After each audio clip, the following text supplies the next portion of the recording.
তুমি যদি এই মানুষটাকে ইম্পর্টেন্স দেয়া বন্ধ করে দাও, তুমি যদি এই মানুষটাকে সেই পাত্তাটা দেয়া বন্ধ করে দাও, যেই পাত্তাটা সেই মানুষের ভেতরে একটা অহংকার তৈরি করেছে,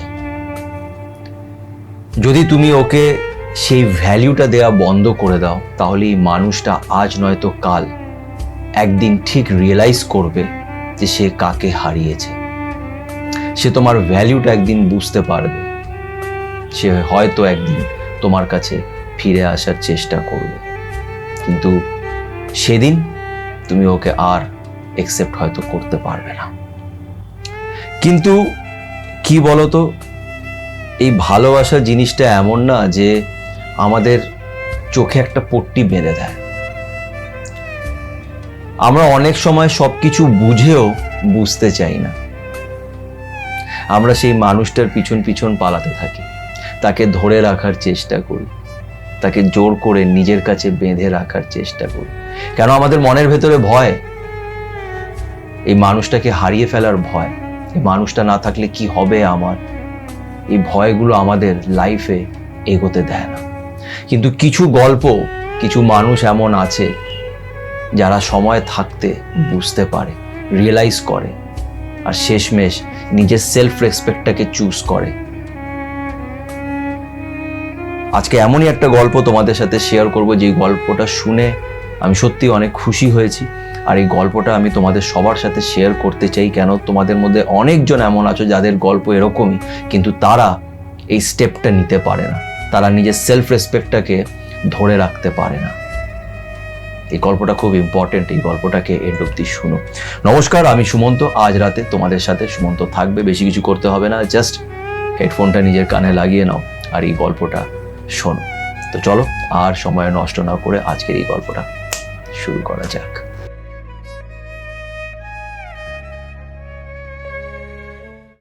দেখো, একটা কথা আমি বারবার নিজের ভিডিওজের মাধ্যমে আমি বলার চেষ্টা করি, সেটা হচ্ছে যে যেই মানুষটা নিজের ভ্যালু বোঝে না, বা যেই মানুষটা নিজেকে ভালোবাসতে পারে না, যেই মানুষটা নিজের সেলফ রেসপেক্টের কোনো পরোয়া করে না, সেই মানুষটাকে এই দুনিয়া কখনোই সেই রেসপেক্টটা দেবে না যেটা সে ডিজার্ভ করে। সে কখনোই সেই ভালোবাসাটা পাবে না যেটা সে ডিজার্ভ করে। অনেকজন এটা ভাবে যে আমি তো সবসময় অন্যের জন্য করে গেছি, অন্যকে ভালোবাসা দিয়েছি, তার জন্য সব কিছু করেছি। এটা ভুল। আগে নিজেকে বুঝতে হবে, নিজেকে ভালোবাসতে হবে। নিজেকে ভালো না বেসে, নিজেকে না চিনে, নিজেকে না জেনে তুমি অন্যের জন্য সবকিছু করছো, বুঝতে হবে যে তোমার পৃথিবীতে আসার উদ্দেশ্য ওই মানুষটাকে ভালোবাসা নয়। পৃথিবীতে আরো অনেক কিছু আছে করার জন্য, যার জন্য তুমি এই পৃথিবীতে এসেছো। তোমার সোলের একটা পারপাস আছে।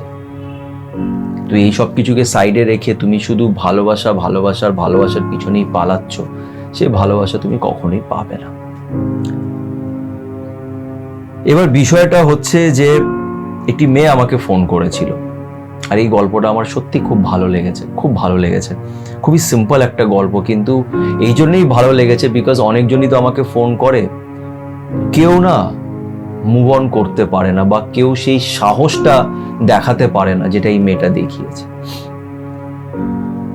প্রবলেমটা হচ্ছে আমরা সমাজের সাথে লড়ে নেব, আমরা অনেক পরিস্থিতির সাথে লড়তে পারবো, কিন্তু আমরা নিজের সাথে লড়তে পারি না, আমরা নিজের কাছে হেরে যাই। তো বিষয়টা হচ্ছে, একটি মেয়ে আমাকে ফোন করেছিল। মেয়েটির প্রায় 6 বছরের কাছাকাছি রিলেশনশিপ একটা ছেলের সাথে। ছেলেটাই মেয়েটাকে প্রপোজ করেছিল। প্রথম সবকিছু খুব ভালো ছিল, দেন আস্তে আস্তে তাদের মধ্যে প্রবলেমস শুরু হয়। প্রথম প্রবলেম তো বিয়ে নিয়েই হয়, যে মেয়েটা বলে যে এবার আমাদের একটা সেটেলমেন্টের দিকে যেতে হবে। প্রথম 2 বছর সবকিছু ঠিকঠাকই যাচ্ছিল, টুকটাক ঝগড়া তো সব রিলেশনশিপেই হয়, তো সেরকম ভাবেই ঠিকঠাক চলছিল। কিন্তু 2 বছর বাদ থেকেই তাদের মধ্যে প্রবলেমসটা খুব বাজেভাবে চলে আসে। বিয়ে করার জন্য মেয়েটা বলে, ছেলেটা সেটাকে অবভিয়াসলি ইগনোর করে, টাইম চায়। ওকে না বলে না, করব, কিন্তু টাইম চায়। যাই হোক, তারা রিলেশনশিপে এগিয়ে যায়। কিন্তু তাদের মধ্যে ঝগড়া দিনের পর দিন বাড়তে থাকে, খুব বাজে বাজে ঝগড়া হতে থাকে। মেয়েটা আমাকে বললো যে দাদা আমি ওকে মানে অন্ধের মতন ভালোবেসেছি। তার কারণ হচ্ছে যে এক সময় ও যেইভাবে আমার লাইফে এসেছিল, মানে আমার ভাল লাগতো ওর কথাবার্তা, ওর স্টাইল, ওর ওয়ে অফ স্পিকিং, ওর বিহেভিয়ার খুব ভালো, খুব পোলাইট। আর এখনো সে পোলাইট, এমন নয় যে সে বাজে একটা মানুষ। কিন্তু কি জানি সময়ের সাথে সাথে ওর কি হয়ে গেল, হয় ওর আমাকে হয়তো পছন্দ হচ্ছিল না, তাহলে আমাকে খোলাখুলি বলতে পারতো, কিন্তু আমাকে মারাত্মকভাবে ইগনোর করতে শুরু করলো। আর আমি 2-3 বছরে ওর প্রতি এতটা ডিপেন্ডেন্ট হয়ে গেছিলাম যে আমি ওকে ছাড়া আর কিছু বুঝতাম না। বিকজ ওই আমার সাথী, ওই আমার ভালোবাসা, ওকেই আমি নিজের সবকিছু মেনে নিয়ে এগিয়ে যাচ্ছিলাম। আর ও এরকম না যে আমার সাথে দেখা করতো না, দেখা করতো, আমরা ঘুরতে যেতাম, আমরা বাইরেও গেছি ঘুরতে, তো ভালোই সময় কাটছিল। কিন্তু ওই মাঝে মাঝে ওর যে কি হয়ে যেত, এতটা অ্যাগ্রেসিভ হয়ে যেত, জিনিসপত্র ছোড়াছড়ি, ধাক্কা ধুক্কি, গায়ে হাত তোলা, এই জিনিসগুলো হতো। খুব মানে বাজে একটা ব্যাপার হয়ে গেছিল।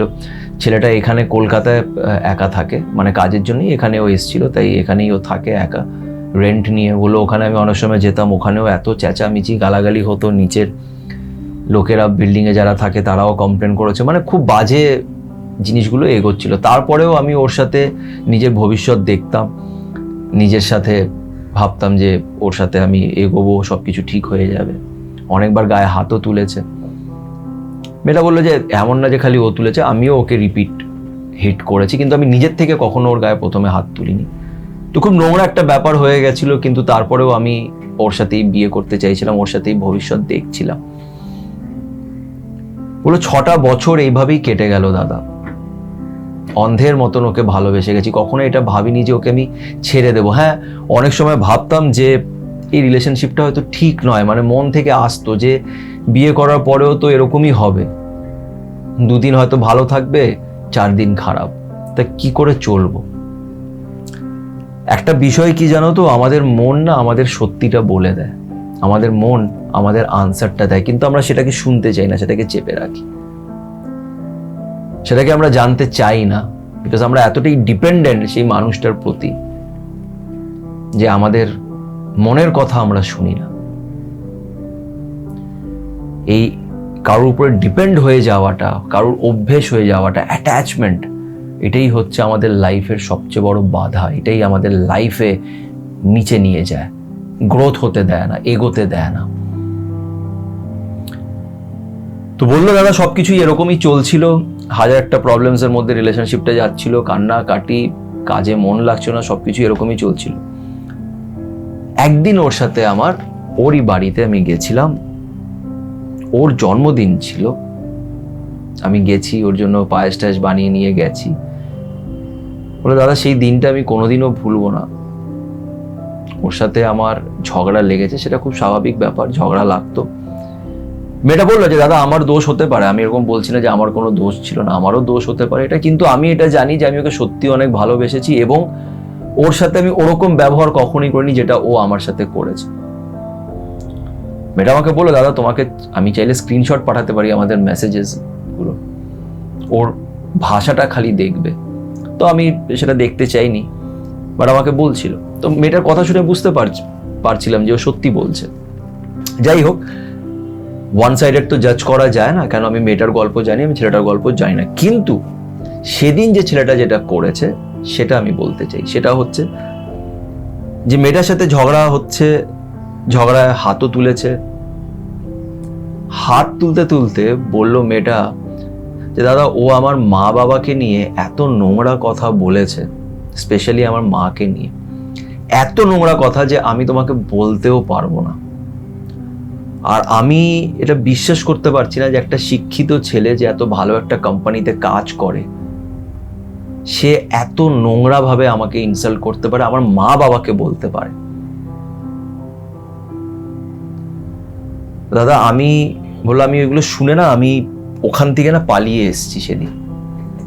ও সেদিন আমাকে কথায় মেরেছে, যে আমাকে চটটা মারতো না তাহলেও এতটা লাগতো না যতটা ও আমাকে সেদিন এই জিনিসটা বলে আমাকে হার্ট করেছে।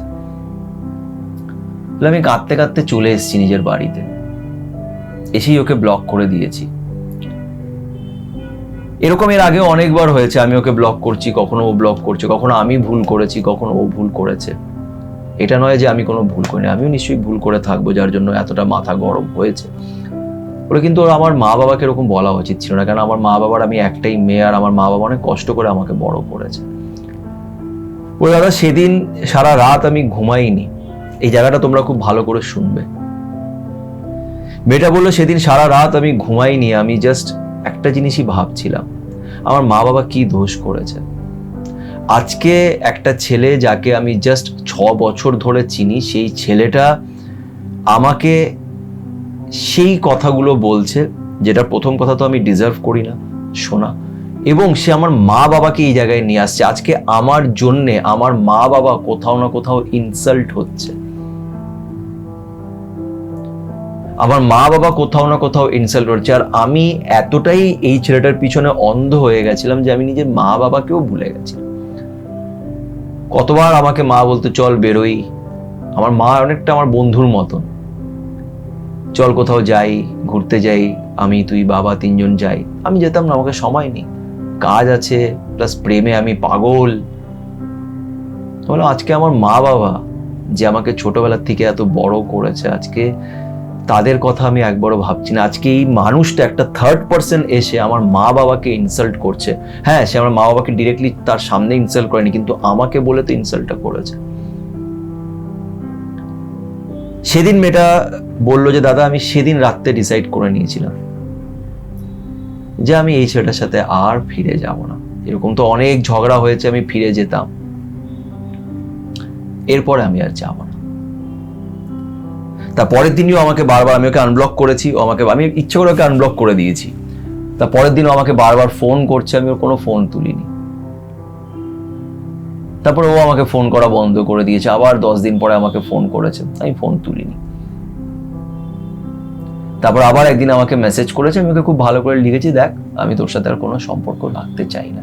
আমি সেদিন কোনো ঝগড়া, কোনো কথা, কোনো বড় বড় কথা, কোনো ডায়লগস কিচ্ছু দিইনি, কোনো লড়াই না, কিচ্ছু না। আমি জাস্ট ওকে বলেছি আমি তোর সাথে কোনো সম্পর্ক রাখতে চাই না। ও আমাকে সেখানেও গালাগালি দিয়ে আমাকে ব্লক করে দিয়েছে। বললো দাদা সেই দিনের পর আমার কষ্টও হয়নি যে আমি ওকে ছেড়ে দিয়েছি। আমি শুধু এটা ভাবছিলাম যে আমি কি করে এরকম একটা ছেলের সাথে এত বছর থেকেছি, কি করে আমি স্বপ্ন দেখেছি ওর সাথে রিলেশনশিপে যাব বা ওর সাথে আমি বিয়ে করব। মেয়েটা বললো আমার দোষ আছে, আমি নিজের মা বাবাকে ছেড়ে আমি তাকে পাত্তা দিয়েছি, এরকম একটা ছেলেকে পাত্তা দিয়েছি। আরো অনেক কিছু মেয়েটা আমাকে বলেছে, কিন্তু যেটা main moral of the story হচ্ছে যে মেয়েটা নিজের সেলফ রেসপেক্টটা বাঁচিয়েছে, সময় থাকতে এখান থেকে সরে এসছে, এবং প্রায় 4 মাস বাদে ছেলেটা মেয়েটাকে একটা বিশাল বড় মেসেজ করেছে, আনব্লক করে ওকে একটা বড় মেসেজ করেছে। মেয়েটা ওকে আর ব্লক করেনি, ওকে মেসেজ করে ওকে অনেক কিছু লিখেছে, মানে ভালো ভালো কথা লিখেছে, সরি বলেছে একবার দেখা করতে চাই। মেয়েটা ওকে জাস্ট লিখেছে চলো দেখা করবো। বলে দাদা আমি ছেলেটার সাথে দেখা করতে গেলাম, সেটা তখন আমার সামনে লিটারালি আমার হাত ধরে কাঁদছে, ও বলছে আমার ভুল হয়ে গেছে, আমি এগুলো সব ঠিক করে নেব। তখন মেয়েটা আমাকে জিজ্ঞেস করছে দাদা তোমার কি মনে হয় আমার ওর কাছে কি ফেরা উচিত? আমি তো বললাম যে দেখো আমি তো এটাই বলবো যে ফেরা উচিত না, কিন্তু আমি ছেলেটাকে চিনি না, আমি তোমাদের বন্ডিংটা জানি না, তাই আমি কোনো ডিসিশন নিতে তোমাকে হেল্প করতে পারবো না। বাট হ্যাঁ লজিক্যালি তো এটাই বোঝা যায় যে তোমার ফেরা উচিত না। মেয়েটা বলে দাদা আমি জাস্ট তোমাকে এমনি জিজ্ঞেস করলাম, আমার উত্তর না ছিল, আমি ওর কাছে ফিরে যাইনি। ও আজও আমাকে ফোন করে, মেসেজ করে, কিন্তু আমি ওর কাছে ফিরে যাইনি। তার কারণ হচ্ছে আমি ওর কাছ থেকে আর কিছুই ফিল করি না, আমার ওকে নিয়ে আর কোনো ভালোবাসা নেই, ওর জন্য আমার কোনো রেসপেক্ট নেই, কোনো সম্মান নেই। আমি ওর সাথে বন্ধুত্ব রাখতে পারি, কিন্তু আমি ওর কাছে আর ফিরে যাবো না। ও যতই কান্নাকাটি করুক আমি ওর কাছে আর ফিরে যাব না, আর এটাই হওয়া উচিত। এটাই হওয়া উচিত। অনেক কম এরকম মানুষ আছে যারা এরকমভাবে ডিসিশন নিতে পারে, যারা নিজের সেলফ রেসপেক্টের জন্য লড়তে পারে। অনেক কম জন আছে, বিশ্বাস করো। ভালোবাসায় না অন্ধ হয়ে যেও না, এটা আমি সবসময় বলি। আজকের এই গল্পের থেকে আমাদের অনেকজনের অনেক কিছু শেখার আছে। এখনো যদি সময় থাকতে না বুঝতে পারো তাহলে খুব পস্তাতে হবে। আর এতে কারুর লস হবে না, এতে শুধু তোমার লস, তোমার পরিবারের লস, তোমার প্রিয়জনদের লস, যারা তোমাকে হারিয়ে ফেলবে।